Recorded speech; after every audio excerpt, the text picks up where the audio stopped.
Welcome to కామ్సెట్ టీవీ7 health planet. మనం మనసుతో ఏ విధంగా జీవిస్తున్నాం, మనసు లేకుండా ఏ విధంగా జీవిస్తున్నాం, మన జీవితం గురించి ఆలోచిస్తే చాలా ఆశ్చర్యంగా ఉంటుంది. మనసు, దేహం అనేవి మన జీవన గమనానికి రెండు అద్భుతమైన పరికరాలు. వాటిని మనిషి ఏ విధంగా సద్వినియోగించుకుంటున్నాడు, మరి తన జీవన విధానానికి కావాల్సిన నైపుణ్యాలు ఏంటి, వీటి గురించి వివరించడానికి మనతో ఉన్నారు ప్రముఖ శక్తిపాత యోగా ఎక్స్పర్ట్ డాక్టర్ శైలజ గారు. Hello ma'am.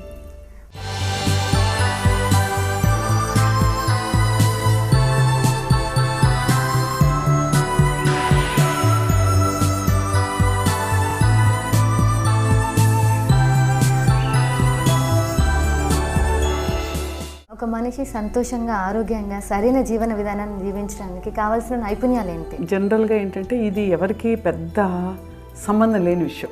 అంటే దీని గురించి ఎవరు పెద్ద ఆలోచించరు. అంటే ఒక జీవితాన్ని ఒక గాలికి ఎగిరిపోయే ఒక ఆకులాగా జీవించడం.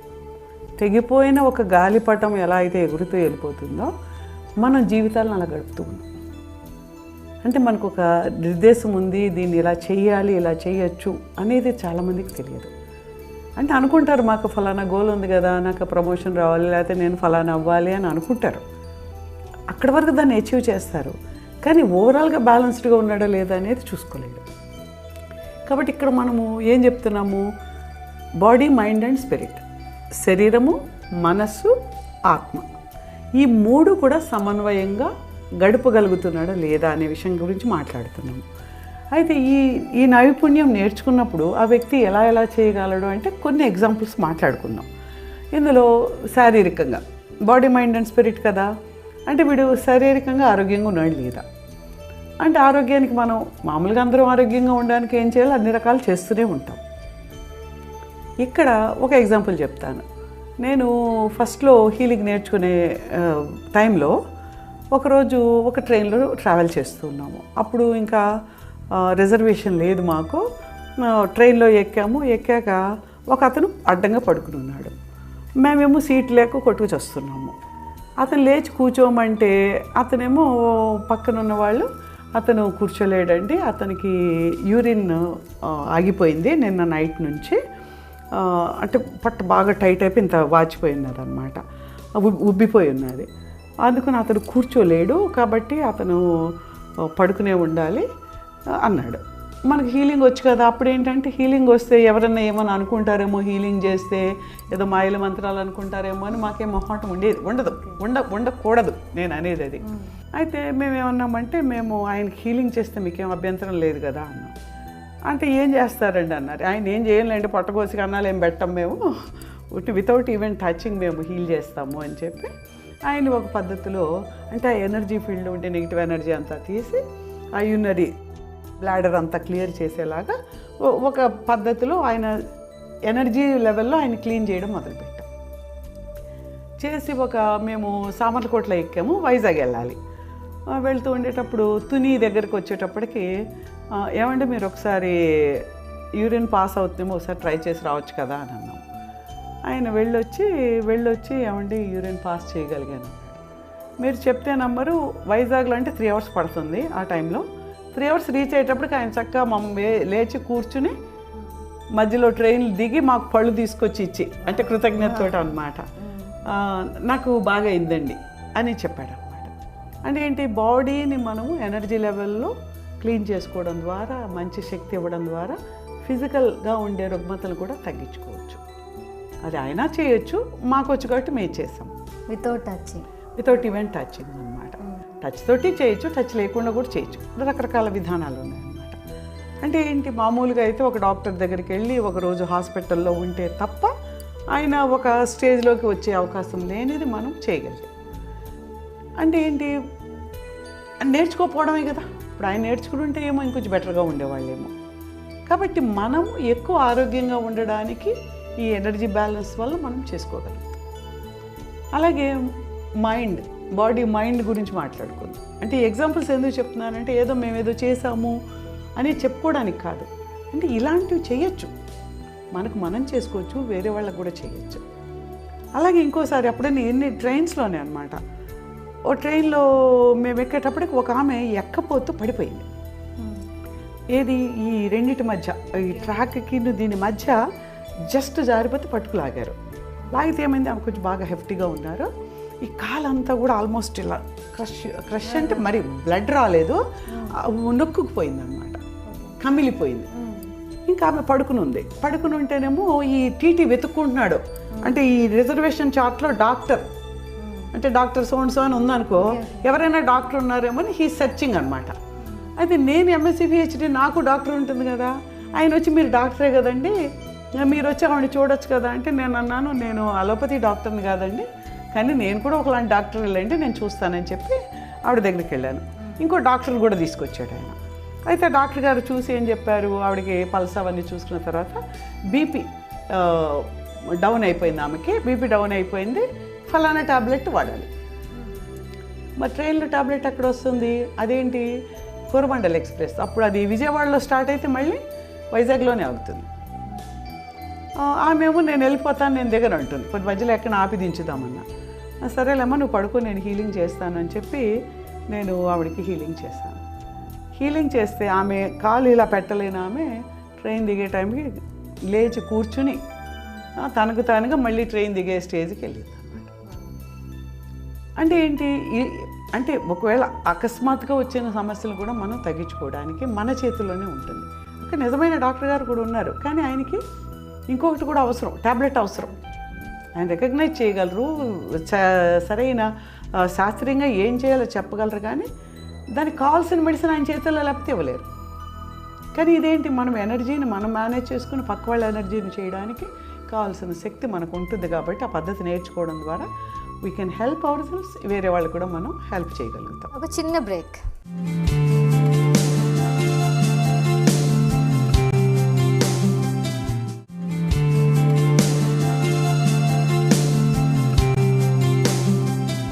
Welcome back.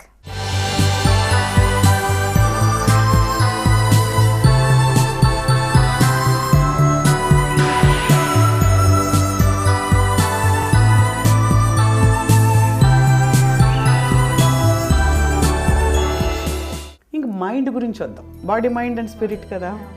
మైండ్ దగ్గరకు వచ్చేటప్పటికి రీసెంట్గానే ఒక ఫ్యూ డేస్ బ్యాక్ నేను అమరావతి అనే ఒక ప్లేస్లో ఒక మెడిటేషన్ ప్రోగ్రామ్ ఉంటే వెళ్తూ ఉంటే అది చైర్ కార్ అనమాట. అందరం కూర్చుని ఉన్నాము. ఒక ఇద్దరు యంగ్స్టర్స్ ఉన్నారు, వాళ్ళు సాఫ్ట్వేర్ జాబ్స్ అనుకుంటా వాళ్ళకి. ఒక చిన్న అబ్బాయి ఉన్నాడు, వాళ్ళకి చాలా ముద్దుగా అందంగా ఉన్నాడు. చెప్తే నమ్మరు, ఆ పిల్లవాడు ఎక్కినప్పటి నుంచి వాడు ఏడుపు, గొడవ, అసలు మాకు చిరాకు వచ్చింది. అంటే వాడు నా తల్లిదండ్రులు పాడు చేస్తున్నారా, ఈ అబ్బాయి పాడు చేస్తుంది, అబ్బాయి అలా ఉన్నాడా అంటే విసుగ్గా ఉందన్నమాట మాకు. అంటే ఆ పిల్లవాడి గొడవకి, వాళ్ళు చేస్తున్న దానికి వాళ్ళు అబ్బాయిని సరిపెట్టుకోలేకపోతున్నారు, ఏడుపు తగ్గించలేకపోతున్నారు. తర్వాత ఎందుకో అడిగాం, ఏంటి ప్రాబ్లం అంటే మామూలుగా ఏదో అంటే అగ్ని మీద పోసుకోవడము, చేయడము, ఏడవడము, గొడవలు జరుగుతుంది. తర్వాత ఏదో మాటల్లో అమ్మాయి ఏం చెప్పిందంటే, పైనుంచి పడ్డాడు, కాలు బెణికింది, ఆ నొప్పి వల్ల ఎక్కువ గొడవ చేస్తున్నాడు. నొప్పి గురించి తెలియక అబ్బాయి గొడవ చేస్తున్నాడు. అంటే ఇప్పుడు నేను హీలింగ్ చేయనా కాసేపు అన్నాను. సరే అండి అన్న. మా అమ్మాయికి తెలియదు ఏంటంటే, సరే రండి అని కూర్చుంటే అబ్బాయి కాలు దగ్గర, యాంకిల్ దగ్గర కాసేపు హీలింగ్ చేశాక వాడేమో ఇలా అని నొప్పి తగ్గింది అని అన్నాడు. అన్న గొడవ చేస్తూ ఉంటాడు. నేను అబ్బాయిని అబ్జర్వ్ చేస్తూ హీలింగ్ చక్రాస్లో చూస్తుంటే ఈ సోలార్ ప్లెక్సెస్ దగ్గర విపరీతమైన కంజెషన్ ఉంది. నేను నా పక్క నుండి అమ్మాయితో అన్నాను, ఈ అబ్బాయికి పెయినే కాదు, మామూలుగా కూడా సోలార్ ప్లెక్సెస్ ప్రాబ్లం ఉంది, దానివల్ల అంత గొడవ చేస్తున్నాడు, నేను హీల్ చేస్తాను, అలా చూస్తూ ఉండన్నాను. ఒక 15 minutes అబ్బాయిని సైట్ హీలింగ్ ద్వారా అబ్బాయిని క్లియర్ చేస్తూ ఉన్నాను. నెగిటివ్ ఎనర్జీస్ని క్లియర్ చేసి బ్యాలెన్స్ చేస్తూ వెళ్ళాము. వెళ్తే ట్రైన్ దిగే టైంకి అబ్బాయి ఎంత చక్కగా మాట్లాడుతూ, అసలు ఏడుపు తగ్గిపోయింది, గొడవ తగ్గిపోయింది. ఇంకా అసలు అక్కడ ఎదురుగా ఏమో ఒక పోస్టర్ ఉంది, పూరి జగన్నాథ్ పోస్టర్ అనమాట. వాట్ ఈస్ దట్ మమ్మీ, అక్కడ ఎవరు ఉంటారు, ఈ అన్ని చక్కటి విషయాలన్నీ మాట్లాడుతూ, ఏదో కొలవరెడ్డి అని పాటలు పాడుతూ, వాడి విధానం అంటే అంత గొడవ చేసి, అల్లరి చేసి, విసిగించి, మాకు కూడా చిరాకు వచ్చి, పక్కన ఉన్న వాళ్ళు కూడా చిరాకు వచ్చిన కుర్రవాడు చక్కగా ముద్దుగా మాట్లాడి చాలా బ్యాలెన్స్డ్గా మారిపోయాడు. ఫిజికల్గానే కాదు, అంటే మెంటల్గా, సైకలాజికల్గా ఉండే డిస్టర్బెన్స్ అనేది ఎనర్జీ వలన ఉంటుంది. ఇప్పుడు మనం ఎంతోమంది పేరెంట్స్ని చూస్తున్నాం, యంగ్స్టర్స్ని, టీనేజర్స్ని మెయిన్గా. యంగ్స్టర్స్ కూడా, చిన్నపిల్లలు కూడా విపరీతమైన గొడవ, కావాల్సింది ఇవ్వకపోతే తల్లిదండ్రులు కొట్టేయడము, విసిరేయడము. వీళ్ళు ఏం చేయలేకపోతున్నారు. అంటే వాడికి అడిగింది ఇస్తున్నారు, ఇవ్వలేకపోతున్నారు, వాడిని కంట్రోల్ చేయలేకపోతున్నారు, కొట్టలేకపోతున్నారు, కొట్టినా వాడే బాగుపడు. ఎందుకు? Because of the energy imbalance. ఇప్పుడు నిజంగా యంగ్ మదర్స్ నేర్చుకున్నారనుకోండి, వాడికి ఆ డిస్టర్బెన్స్ ఉండదు. దానివల్ల వీళ్ళ లైఫ్ సుఖంగా ఉంటుంది. Is it not a skill? అంటే నీ జీవితాన్ని సుఖంగా, నీ పిల్లవాడి జీవితాన్ని, వాడికి ఏదో ఆహారం పెట్టాను, ఏదో పెద్ద న్యూట్రిషన్ ఇచ్చాను, కాంప్లాన్ ఇచ్చాను కాదు. వాడి ఫిజికల్, మెంటల్, ఎమోషనల్ లెవెల్లో వాడిని బ్యాలెన్స్ చేసుకునే విధానాన్ని తల్లిదండ్రులు నేర్చుకోవాలి. సో వాడు బ్యాలెన్స్ అయితే నీ జీవితం బ్యాలెన్స్డ్గా ఉంటుంది. నీకు నువ్వు కూడా చేసుకోవచ్చు. సో ఆ విధంగా ఏంటి, ఈవెన్ మెంటల్ లెవెల్లో కూడా మనము బ్యాలెన్స్ చేసుకోవచ్చు. అలాగే టీనేజర్స్కి వస్తే ఈ హార్మోనల్ ఇంబ్యాలెన్స్ వీటన్నిటి వల్ల కూడా టీనేజర్స్ తోటి పేరెంట్స్ చాలా ఇబ్బంది పడుతున్నారు. వాళ్ళు ఏమైనా గట్టిగా అంటే వాడు ఏం చేసుకుంటాడో తెలియదు, అనకపోతే ఏం చేస్తాడో తెలియదు. అన్న ప్రాబ్లమే, అనకపోయినా ప్రాబ్లం. మరి దీన్ని ఎలాగ సాల్వ్ చేయగలము? ఏ సైకాట్రిస్ట్ దగ్గర వెళ్తే అవుతాడా? కౌన్సిలింగ్కి వెళ్తే ఎంతకాలం తీసుకెళ్ళరు? ఎంతమందికి అందుబాటులో ఉంది? ఎంత రిజల్ట్ వస్తుంది? కానీ ఇవన్నీ కూడా మీరు నేర్చుకుని, తల్లిదండ్రులు నేర్చుకుని, వాళ్ళకి వాళ్ళు హెల్ప్ చేసుకుంటూ పిల్లలు కూడా హెల్ప్ చేయగలిగిన పద్ధతిలో. కాబట్టి ఒక స్కిల్ నువ్వు నేర్చుకుంటే, అంటే జీవితాన్ని సంతోషంగా గడపగలిగిన స్కిల్ పేరెంట్ నేర్చుకుంటే, ఒక తల్లి నేర్చుకుంటే, తన కుటుంబానికి, తన కుటుంబానికి, తన పిల్లలకి చేసుకునే అవకాశం కలుగుతుంది. అంటే ఖచ్చితంగా ఫ్యామిలీలో ఎవరైతే మెయిన్ పర్సన్ ఉన్నారో వాళ్ళు ఇది నేర్చుకోవడం వల్ల మిగతా వాళ్ళకు కూడా, అంటే చిన్న చిన్న ప్రాబ్లమ్స్ ప్రతి దానికి డాక్టర్ దగ్గరికి వెళ్ళకుండా, కంగారు పడకుండా, అంటే prevention is better than cure అన్నట్టుగా హ్యాపీగా లైఫ్ లీడ్ చేయొచ్చు అంటారు. అంటే ఒకళ్ళు నేర్చుకోమని ముందు ఏదో బేరం పెట్టాలి కాబట్టి ఒకళ్ళని చెప్తున్నాను. ప్రతి వ్యక్తి నేర్చుకోవాలి. ప్రతి వ్యక్తి గాలి పీలుస్తున్నాడా? ప్రతి వ్యక్తి అన్నం తింటున్నాడా? అలాగే ఇది కూడా నేర్చుకుంటే ఆ ప్రతి వ్యక్తికి అవసరం ఉంది. అంటే దీన్ని మనం నేర్చుకుని మనం చేసుకోవడానికే. కానీ చిన్నపిల్లలు చేసుకోలేరు, టీనేజర్స్ వాళ్ళు వినరు కదా, నేర్చుకోరు. కాబట్టి కానీ సఫర్ మనం అవుతున్నాం కాబట్టి తల్లిదండ్రులుగా మనం నేర్చుకోమంటారు. అందుకని మనం నేర్చుకుని వాళ్ళకి కొంతకాలానికి వాళ్ళకి అలవాటైతే వాళ్ళు నేర్చుకోవచ్చు. సో ప్రతి వాళ్ళకి అవసరమైనది వాళ్ళ జీవనాన్ని. ఇప్పుడు ఒక టీనేజర్ ఉన్నాడు, వాడు ఎగ్జామ్ ఎలా రాయాలి, ఎగ్జామ్ వచ్చాక తనకు వచ్చిన దాన్ని ఎలా తీసుకోవాలి లైఫ్ని, తర్వాత తను సక్సెస్ అయినా సరే, ఎంతమంది జీవితంలో ఇప్పుడు చాలామంది చూస్తున్నారు ఐఐటి వస్తే సక్సెస్ అయినట్టే కదా, అంతే జీవితంలో అయిపోయినట్టే, ఇక్కడ ఆత్మహత్య చేసుకోవచ్చు కదా కదా. మరి చూడండి, ఐఐటి చదివాడు అంటే, ఐఐటికి వెళ్ళాడు అంటే చాలా సక్సెస్, అమ్మయ్య మన పని అయిపోయింది అనుకుంటారు. కానీ వాడికి జీవించే స్కిల్ లేకపోవడం వల్ల, అక్కడికి వెళ్ళి తన జీవితాన్ని సరైన పద్ధతిలో నిర్వర్తించలేకపోవడం వల్ల సూసైడ్ చేసుకునే పిల్లలు చాలా కేసెస్ ఉన్నాయి కదా.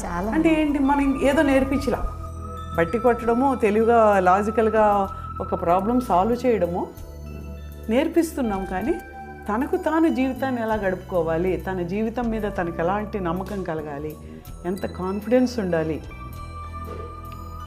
అది తట్టుకోలేక ఆత్మహత్యకి వెళ్తే ఇంక మరి ఆ తల్లిదండ్రుల మనస్థితి ఏంటి? అంటే ఇది కూడా ముఖ్యమే కదా. బట్ సక్సెస్ అంటే ఒక సీటు తెచ్చుకోవడమో, ఒక జాబ్ తెచ్చుకోవడమో కాదు. వాడు జీవితం అంతా సంతోషంగా, సమన్వయంగా గడిపేలాగా చూడడం అనేది సక్సెస్. దానికి బేసికే లేదండి. అలాగే చాలామంది చూస్తారు, ఒక ఐఏఎస్ చేసేవాళ్ళు కొంతమంది ఉంటారు, పెద్ద జాబ్స్లోకి వెళ్ళేవాళ్ళు కొంతమంది ఉంటారు. వెళ్ళాక అచీవ్ చేసేస్తాం అనుకుంటారు, తర్వాత వాడు ఏదో ఒక వ్యసనానికి బానిసైపోతున్నాడు, లేదంటే ఏదో అచీవ్ చేయలేకపోతున్నాను అనే ఒక దీంట్లోకి వెళ్ళి వాడు పూర్తిగా జీవితంలో ఎందుకు పనికి రాకుండా అయిపోతున్నాడు. అంటే జీవితంలో పనికిరానప్పుడు వాడికి వచ్చిన ఐఏఎస్ కానీ, వాడికి వచ్చిన ఐఐటి కానీ, వాడు ఒక డాక్టర్ అయినా కూడా ఇంట్లో is he success or not? Success కాదు. కాబట్టి నువ్వు ఏ పని చేసినా సరే, నువ్వు చెప్పులు కుట్టుకో, డాక్టర్గా లేకపోతే యాక్టర్గా, ఏది చేసినా సరే నీ జీవితాన్ని నువ్వు సరిగ్గా నడుపుకోగలుగుతున్నావా లేదా, ఎలా నీ సక్సెస్ నీ జీవితం గడపడంలో ఉంది. నువ్వు చేసే పనిలో సక్సెస్ ఎంత ఉందో నీ జీవితం గడపడంలో కూడా అంత సక్సెస్ కావాలి. అది మనం నేర్పించాలి. అది మనం ఎంతో చెప్పి అర్థమయ్యేలా చేస్తే తప్ప, ఎందుకంటే ప్రపంచం అంతా ఒకటి చెప్తోంది, ఒక గోల్ పెట్టుకో, గోల్ సెట్టింగ్, ఇగో నీకు ఫలానా ఐఐటి రావాలి, నువ్వు ఇంజనీర్ కావాలి, డాక్టర్. అప్పుడు నీకు గుర్తింపు ఉంటుంది, లేకపోతే నువ్వు సమాజంలో మరి తర్వాత గుర్తింపు ఉంటుందా? నీ ఐఐటి చేసి జాబ్ చేయకుండా ఇంట్లో కూర్చుని అంటు దోముకుంటున్న అమ్మాయిలు ఎంతమంది లేరు? అంటే నీకు జీవించడం నేర్పించలేదు. మరి నీ చదువు అంతా వేస్ట్ అయినట్టే. అది సమాజాన్ని పనికి రాలేదు కదా. ఇంకా 2 పిల్లలు పెంచడానికి నీవు ఒక ఐఐటి అవసరం లేదు. నేను ఆ పిల్లలు చూసుకుంటే చాలని ఒక అమ్మాయి అనుకుందనుకోండి, మరి నువ్వు ఐఐటి ఎందుకు చదవాలి? నువ్వు శుభ్రంగా ఫినిషింగ్ స్కూల్కి వెళ్ళి శుభ్రంగా వంట చేయడం నేర్చుకో, నీకు అదన్నా వస్తుంది. ఇల్లు అందంగా పెట్టుకోవడం నేర్చుకో. నీ ఐడియల్ అదే అయితే. మరి నువ్వు మొత్తం దేశం యొక్క డబ్బంతా వేస్ట్ చేసి ఐఐటి చదవాలంటే 1 లక్ష 2 లక్షలు గవర్నమెంట్ ఖర్చు పెట్టాలి. నువ్వు కట్టిన ఫీజుతో ఏ చదువు రాదు. మరి అంత డబ్బు ఖర్చు పెట్టించి నువ్వు ఒక సీటును వేస్ట్ చేసి నువ్వు ప్రపంచానికి దేశానికి పనికి రాకుండా ఉన్నావంటే ఇట్స్ ఎ క్రిమినల్ వేస్ట్. అంటే నీకు జీవించడం రాలేదు. ఒక చిన్న బ్రేక్.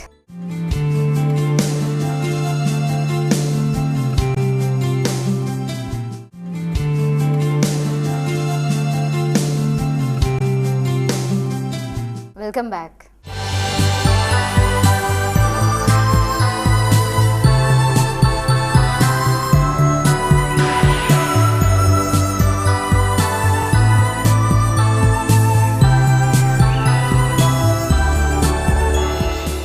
రీసెంట్గా నేను ఒక న్యూస్ పేపర్లో చదివాను మేము, ఒక చిన్న ఎగ్జాంపుల్. ఒక అమ్మాయి యూఎస్కి వెళ్ళి ఎంఎస్ చేసి వచ్చి ఇక్కడికి వచ్చి పెళ్లి సంబంధాలు కుదరట్లేదన్న ఫీల్తో అమ్మాయి సూసైడ్ చేసుకుందని విన్నాను. అలాగే ఒక డాక్టర్ గారు కూడా, ఒక ఫేమస్ డాక్టర్ అయి ఉండి తన తోటికి వెళ్ళి తన లవ్ని యాక్సెప్ట్ చేయాలని చనిపోయారు. ఇలా చాలా కేసెస్ ఉన్నాయి, అంటే సెన్సిటివ్ కేసెస్ అని. వీటికి రీజన్స్ ఏంటంటారు? అంటే సరైన అవగాహన లోపించడం వల్లేనా? అంటే ఏంటి, నీ జీవితం అంతా ఏదో ఎవరో చెప్పింది అచీవ్ చేయడానికి గడిపేస్తున్నావు. ఓ డాక్టర్ అవ్వడం కోసమే గడుపుతున్నావు. నీ గాలి పీల్చుకోవడం కూడా తెలీదు. ఒకరు చెప్తే చేస్తా, అంతే. ఒకరు చెప్పడం చేస్తూ ఉండేటప్పటికి నీకు ఏదో పెళ్ళి అనేది చాలా ముఖ్యం అన్నారు అనుకోండి. పెళ్ళి కాకపోతే అవమానం. అసలు పెళ్ళి ఎవరో ఎందుకు చేయాలి? అంత చదువుకున్న అమ్మాయికి తనకు నచ్చిన వాళ్ళని చూసి చేసుకోలేదా? అంటే అది కూడా రాలేదు నీకు. నీకు నచ్చిన వ్యక్తిని చూసి చేసుకోగలిగిన ధైర్యం కానీ, చూసుకోవచ్చు అనే అవగాహన కానీ లేదు. అంటే దేని మీద అవగాహన లేదు కాబట్టి నువ్వు సూసైడ్ చేసుకున్నావు అంటే అది కూడా అవగాహన లేదంటే. ఎలా బ్రతకాలో తెలియనప్పుడే మనం సూసైడ్ చేసుకుంటాం. నీకు ఎలా బ్రతకాలో తెలిస్తే నిన్ను తీసుకెళ్ళి అండమాన్ దీవుల్లో బయటికి రావడానికి లేకుండా వదిలేసిన కాపియాన్ అనే స్టూడెంట్ చదివి ఉంటారు. వాడిని ఒక ఖైదీగా తీసుకెళ్ళి అసలు ఎటూ దారి లేని ఒక ఐలాండ్లో పడేస్తారు. అతన్ని పడేస్తే అసలు అది ఎంతంటే చాలా హైట్ ఉండి వేవ్స్ వచ్చి ఇలా కొట్టుకుని వెళ్ళిపోతుంటాయి. అంటే వేరే ఏ నావ కూడా చుట్టుపక్కలకి రాలేదు. అయితే అతను ఏం చేస్తాడు, ఒక్క కొబ్బరి చెట్లు ఉంటే కొబ్బరికాయలు తింటూ బతకాలి. ఆ కొబ్బరికాయలు తిని బ్రతుకుతూ అతను ఏం చేస్తాడు, ఆ గట్టును కూర్చుని ఆ అలల్ని స్టడీ చేస్తాడు. ఇలా అలా వచ్చి ఫాస్ట్గా కొట్టి వెళుతూ ఉంటుంది. అలా ఆ రిథంలో ఎప్పుడైతే తక్కువ ఇది ఉండి, ఎప్పుడైతే కొంచెం తను ట్రావెల్ చేయడానికి వీలవుతుందో స్టడీ చేసి ఈ వీటితోటి ఒక నావ చేసుకుని ఆ టైంలో అంటే ఈ కొట్టుకున్న దానికి ఆ నావలు పగిలిపోతాయి అన్నమాట. దాన్ని అలా సంవత్సరాల తరబడి స్టడీ చేసి ఏ టైంలో ఎలా ఉంటుందో దాన్ని తయారు చేసుకుని ఆ టైంలో ఈ నావ చేసుకుని బయటికి వచ్చేస్తాడు. అంటే అది ఒక లైఫ్ని మనం లీడ్ చేస్తున్నామంటే ఎలాంటి కండిషన్లో ఉన్నవాడైనా సరే వాడు తను మళ్ళీ బయటికి రాగలడు. వాడు ప్రపంచంతో మనం ఎంతసేపు వాడేమనుకుంటున్నాడు వీడేమనుకుంటాడు అని బతకడము, వాడు ఏమనుకుంటాడో వీడేమనుకోవడానికి చచ్చిపోవడానికి కాదు. అవగాహన ఒకటి, ప్రపంచంలో ఎవరి గురించి పూర్తిగా మంచిగా అనుకోరు. ఎందుకు అనుకోరు? నీ గురించి నీవే మంచిగా అనుకోవడం లేదు, అంతేనా? మనం ఒకసారి చూస్తే మన అద్దంలో చూడగానే నువ్వు ప్రేమించుకునేలా ఉండాలంటారు. మనం ప్రేమించుకుంటున్నామా? చూడగానే అయ్యో నా ముక్కు ఇలా ఉంటే బాగుండు, నా కళ్ళు ఇలా ఉంటే బాగుండు. వెంటనే మనలో ఏది బాగలేదో మనం లెక్క చూసుకుంటాం. ఫలానా వాడికి ఉంది నాకు అంటే ఆల్వేస్ నువ్వు లేమితనం. అంటే ఈ ప్రపంచంలో ఎవరు నాలా లేరు, యూఆర్ యూనిక్ అని నిన్ను చూసి నువ్వు ప్రేమించుకోగలిగినప్పుడు నువ్వు పక్కవాడిని కూడా ప్రేమించుకోగలవు. నిన్ను నువ్వే ప్రేమించలేని పక్కన ఏం ప్రేమిస్తావు? నీలో ఉన్న గొప్ప క్వాలిటీస్ ఏం గుర్తించకుండా లేని దాని గురించి ఆలోచిస్తుంటారు. ఆలోచిస్తాం. Including me. ఎవరైనా అంటే ఆ వ్యవస్థ మనకు అది ఇచ్చింది.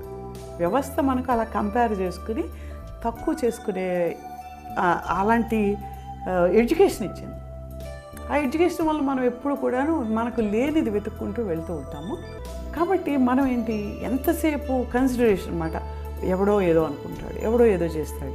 అసలు నువ్వేంటి, నీవేంటి, నీ జీవితం ఏంటి, నువ్వు సంతోషంగా సమన్వయంతో ఉండగలుగుతున్నావా లేదా అని చేసినప్పుడు నీవు గొప్ప వ్యక్తిగా మారగలుగుతావు. నీవు సమన్వయంతో సంతోషంగా ఉంటావు, వేరే వాళ్ళు కూడా సంతోషంగా ఉంచగలుగుతావు. కాబట్టి దాన్ని మనం నేర్పిస్తున్నాం. అలా ఎక్కువ మంది హెల్తీగా సంతోషంగా ఉన్నవాళ్ళు ఎక్కువ ఉంటే సమాజం సంతోషంగా ఉంటుంది, నీ కుటుంబం సంతోషంగా ఉంటుంది. కాబట్టి మనము దానికోసం ప్రయత్నం చేస్తాం. అంటే కనీసం ఈ షో ద్వారా అయినా చాలా మంది ఈ పద్ధతులు నేర్చుకుని నేర్చుకోవాలనే అవగాహన ముందు రావాలి, తర్వాత నేర్చుకోవచ్చు. అసలు ముందు అవగాహన రావాలి. ఎందుకు నేర్చుకోవాలి, దీనివల్ల ఏం జరుగుతుందని ముందు వాళ్ళు తెలుసుకుంటే. ఈ మధ్య ఒక ఇది చూశాను. ఆయన ఒక పెద్ద సీనియర్ ఐఏఎస్ ఆఫీసరు, రిటైర్ అయిపోయారు. చాలా మంచి ఆయన చాలా మంచి ఆయన, చాలా గొప్ప ఆయన ప్రపంచం దృష్టిలో. ఆయన దగ్గరికి వెళ్ళి ఏదో చెప్పబోతుంటే అసలు ఇవన్నిటి మీద నేను దృష్టే పెట్టనండి, ప్రతిదానికి డాక్టర్లు ఉన్నారు, సైకాట్రిస్టులు అందరూ ఉన్నప్పుడు మనం ఎందుకు ఆలోచించాలి అంటే చూసారా, అక్కడ అవగాహన లోపం అనేది ఉంది కదా. మరి ఆయన చాలా గొప్ప ఆయన, చాలా నాలెడ్జ్ ఉండే ఆయన. అంటే ఎక్కడో ఎడ్యుకేషన్లో ఏదో ఒకటి ఇవ్వడం మనం మర్చిపోయాం. ఇంకా అందులోనే వెళ్ళిపోతున్నారు, గాలి కొట్టుకుపోతున్నట్టు వెళ్తున్నాం. మనం ఈ మంచి పని చేస్తున్నాం, ఈ మంచి పని చేస్తాం, చేసుకుంటూ వెళ్ళిపోతూ ఉన్నాం. నువ్వు వెనక్కి తిరిగి చూసుకుంటే నీ జీవితంలో నువ్వు నిజంగా సమన్వయంతో సంతోషంతో ఉన్నావంటే లేకపోయి ఉండొచ్చు. కాబట్టి ఆ వ్యక్తి కొంతమంది చాలా మంచి వాళ్ళు ఉండొచ్చు, అయినా సరే తెలుసుకోకపోతే అది తెలియని తనమే. చాలా గొప్పవాడై ఉండొచ్చు, మంచివాడు అయ్యచ్చు, దుర్మార్గుడు అయి ఉండొచ్చు.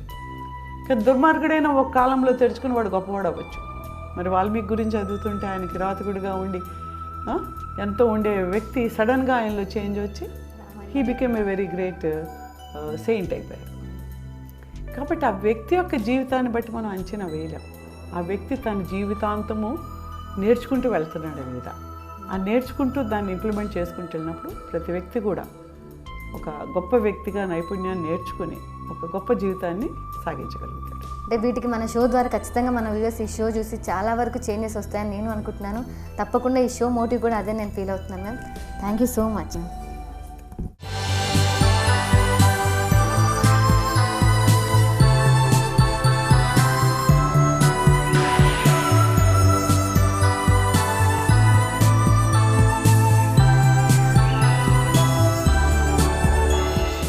మనిషి శారీరకంగా ఆరోగ్యంగా ఉంటేనే కాదండి, మానసికంగా కూడా ఆరోగ్యంగా ఉండాలంటే తను ఏమేమి పద్ధతులు నేర్చుకోవాలో శైలజ గారు చాలా చక్కగా వివరించారు కదా.